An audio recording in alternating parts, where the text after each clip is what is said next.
Challenger. Welcome, guys and gals. This is your host, Frog Prince Rana, and thank you for dropping by.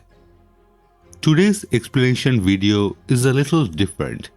Yes, as usual, I will try to explain to Flat Earth believer why they are wrong again, but this time using CGI. Quick recap. Couple of days ago, one of my favorite YouTuber and NASA shill, just because he got a bloody teleport device. Dang! So, Fight the Flat Earth had released a video titled Flat Earther Has Ball Fetish, with a photo that has the Flat Earthers having a meltdown fetish. You can see the offending picture on screen now. It was tweeted out by NASA Earth back in January 2017.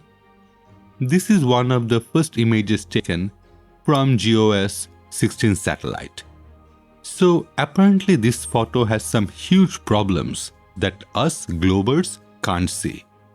It honestly freaks me out when they're actually right about something. And this is one of those times. I can't see any problem with this photo. I actually had paused the video thinking, what am I missing? After a couple of minutes, the answer was not nothing, but I don't know. You should have had ample time to look at the photo as well. So, what do you think is wrong with it? Well, don't despair. Let's find out together, shall we? Well, what happened? Obviously, I keep up to date with things. I was watching Fight the Flat Earths, and he put a video out, I think it was yesterday. So I got to about 10 minutes in or something, and this image popped up. As soon as I saw it, I'm just like, no way, that's true. The moon is not that close, and it's not that big. Right? There's just no way. And of course, then you start looking into other things, and you look at how the moon's lit, and you look at where the light source is for the Earth. So you're absolutely spot on. At first glance, I could see that there was probably a mismatch, maybe with the size of the moon. Yep. With the Earth. Yep. The other thing I did see, probably the light source. The light source didn't match. Yep. Quite, Yeah. and also the exposure maybe. And there was the line, the line where the edge of the Earth. It seemed pretty sharp. Normally, it's not that sharp. I wouldn't think. Normally, a little bit softer, maybe. So, yeah. Yeah, and this Earth has no atmosphere, apparently. Now you can, hey, Ranty, now you can't say that Globers didn't say anything because I just told you what I saw. So, in summary, the geometry as in the shape of Earth and Moon is wrong. With the supposed distance, it should be much smaller. Also, the lighting is wrong. As someone pointed out, the light seems to be coming from bottom. Exposure is wrong. Earth curve is too sharp with no atmosphere. I think it was Ranty who came up with that gem. Finally, the storm cleanly ends at the curve. So those are all the issues. Stupid Globers. I looked at the same photo and missed all those points. Now other people pointed out the obvious facts to the group in live chat with additional videos explaining the same. How is my video any different? Well, I will do the same thing but with CGI. I will be using Blender 2.9 for my 3D shenanigan. I start with two spheres. To make it look pretty, one has Earth's texture and the other one has Moon's texture. First we confirm that both model has the same dimension and scale. First we see Moon having dimension of 6.22 in X and Z axis with 6.24 in Y with scale of 1. Let's ignore the M unit. That is completely within Blender. So we will call it Blender unit. Similarly, Earth has dimension of 6.22 in X and Y with 6.24 in Z with scale of 1. Now the tiny bit of discrepancy happened during my import and I noticed it way too late.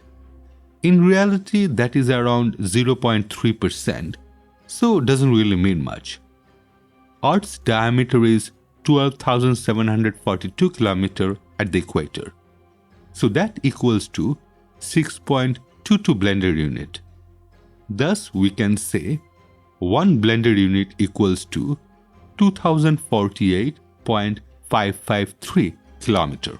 Moon has a diameter of 3474.2 km, which means in blender unit, it should have a dimension of 1.6959.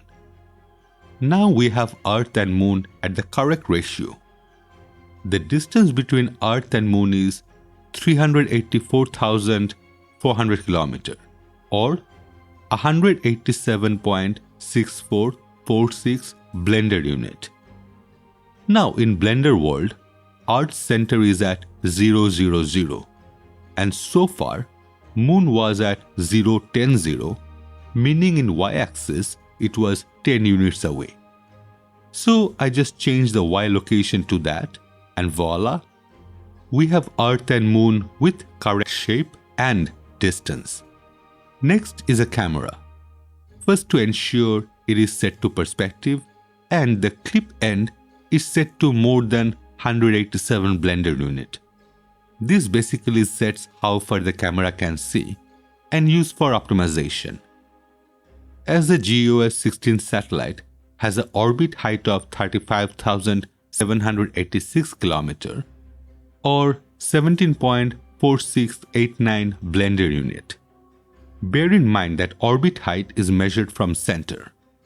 To make it easier to visualize, I have added another sphere called orbit with dimension that is double of orbit height. By the way, a sister satellite GEOS-2 had a final orbit height of 42,426 km, but the photo is from GEOS-16. In Blender, I can add a distance constraint for the camera to Earth center with clamp to surface. Once added, the camera can only move to position in world where the distance is always the same. Thus, this will be the same as orbit sphere. As this will add to final distance, let's remember to adjust camera clip end. Oh yeah, we also need a sun. In 3D software, a sun generally is a light source that emits parallel rays. Blender does simulate angular diameter of the sun as seen from Earth, but the strength is not comparable. Well, that's all she wrote. 4 objects altogether, Earth and Moon at correct size, ratio and distance, a camera with same distance as the satellite from Earth, and finally a light source emulating sun. All done. Once the rendering is completed, I can save the image. Let's start with the original image. Now to overlay my CGI image colorized in red so we can see it better. Note how the alignment is pretty spot on. Now I do have to admit that I cheated a tiny weeny bit. I was pretty close with my focal length, but the rotation was a little bit off. You can see in Affinity Photo, I did have to rotate it to align to NASA image. I hope this should be enough to illustrate to flat earthers that the photo has no geometrical issue, the sizes are all as expected, with almost the same shot. Next, let's talk about lighting. Highest quality I could find for the NASA photo is less than 1080p. So there is only so much I can zoom in before it gets all pixelated. I can see some shadows at bottom right quadrant and obviously the moon phase. As we all should know, moon phase is due to how sunlight is being reflected off the moon. Obviously the shadow itself tells us the light source cannot be coming from bottom. In my model, there is no 3D environment above Earth to cast any shadow. The only shadowy part we can see from this vantage point is the moon. I tried to get the light direction as close as I could. Trust me, each single rendering took about 6 minutes on my PC, so there was only so much tweaking I could do. As you can see, there is no issue with the lighting either. What were the other issues? Oh yes, exposure. Now I have no idea what that means, and I bet the person making the comment has even less idea. In photography context, an exposure is how long we allow light in our camera. An underexposed photo means it is darker than what it should be. Overexposed means it is brighter than what it should be. In either cases, we may simply lose some picture data. That's all. In this context, it means nothing. My guess, that guy just wanted to sound smarter. Personally, I think the exposure is almost perfect. On screen, you can see the same photo with only one stop underexposed and one stop overexposed. Before getting to the curve, the point of not having any atmosphere. Those white things we see on that photo are clouds. That is Earth's atmosphere, right? Final two issues that we can handle together, sharp edge and storm, seems to cleanly end. Well, those are really the same talking point using different words. Well, we have over 35,000 kilometers. Someone on the live chat shows more photos taken from weather balloon that shows haze near the curve. This is what they mean by sharp edge. Thus, checkmate. Or is it? Wait, weather balloon typically stays within stratosphere at 50 km above ground. Yes, you heard me right. Not 50,000, but only 50. FAI defines Kármán line as the altitude of 100 km above Earth's mean sea level. The US Air Force and NASA define the limit to be 50 miles above sea level.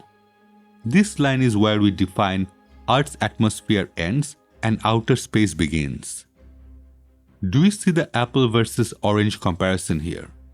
The photo was taken with over 35,000 kilometers distance to those clouds from outside Earth's atmosphere. Let's look at this photo taken from weather balloon. Now, do you see any hint of blue? Of course we do. Checkmate. Fine. What I mean by that is, sky only appears to be blue due to the atmospheric and light scattering, meaning you have to be within the atmosphere to see that blue and the haze that comes with it, and the amount also depends on sun's position. People who have played with telescope would know about getting halo around bright objects. That happens due to chromatic aberration. But modern lens often autocorrect it.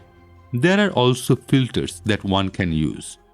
But without knowing the actual hardware used, I can't really comment. If it is digital, it has been processed. Sorry guys, every digital photo you see are manipulated in some sense. In one of my videos, I talked about how camera stores raw file that has to be processed or developed on computer. During this process, something called a noise reduction is applied, especially if the photo has a long exposure. This tweeted photo doesn't have any EXIF value, so I can't confirm the settings. But if we look near the curve at the NASA photo, we will see some artifact. Nothing sinister is going on here. I'm sure this photo was not taken on a 1.7 megapixel camera. Whatever the original resolution was, it was scaled down to what we are seeing. Histogram for the photo makes me believe that it was professionally processed. All this attributes to the sharp edges, even if it is cloud coverage. Now the joke, at least to me, was doing this video based completely on CGI. My normal way to handle it would have been the same way I approached it for my Isle of Man video, which is from Moon's angular size and distance from Earth to calculate visible curvature and the degree to confirm it all matches up. But this way was more fun. This is where I'll end this video. Thank you so much for watching and sticking till the very end. If you have enjoyed it, please like, comment, and even share it with friends and families. If you're not already subscribed, please consider doing so. That would help my little channel grow and would be greatly appreciated. Thank you once again. Wherever you are, have a safe day. Signing off.